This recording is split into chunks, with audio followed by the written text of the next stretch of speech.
കൊല്ലം വെളച്ചിൽക്കാല സ്വദേശി ലൂക്കോസിന്റെ മൃതദേഹം സംസ്കരിച്ചു. വീട്ടിലെ പൊതുദർശനത്തിന് ശേഷമായിരുന്നു സംസ്കാരം. അടുത്ത മാസം നാട്ടിലേക്ക് വരാനിരിക്കവെയാണ് ലൂക്കോസിന്റെ ദാരുണാന്ത്യം.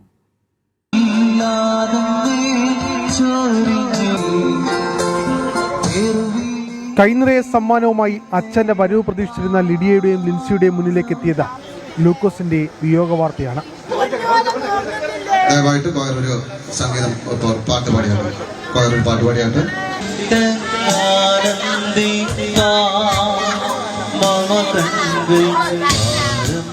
മരണത്തിന് മണിക്കൂറുകൾക്ക് മുമ്പും മക്കളുടെ വിദ്യാഭ്യാസത്തെക്കുറിച്ചുള്ള സ്വപ്നമായിരുന്നു ലൂക്കോസ് ഭാര്യ ഷൈനിയുമായി പങ്കുവച്ചത്. അടുത്ത മാസം മകളുടെ തുടർ പഠനത്തിനായി നാട്ടിലേക്ക് വരാനിരിക്കെയാണ് ലൂക്കോസിന്റെ വിയോഗ വാർത്ത എത്തിയത്.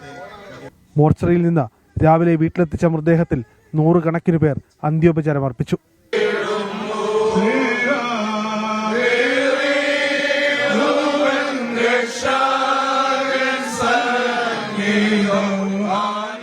മതപരമായ ചടങ്ങുകൾ പൂർത്തിയാക്കി 12 മണിയോടെ ഇന്ത്യൻ പെന്തക്കോസ് സഭയുടെ ഫെയ്ത്ത് ഹോമിലെ സെമിത്തേരിയിൽ മൃതദേഹം സംസ്കരിച്ചു.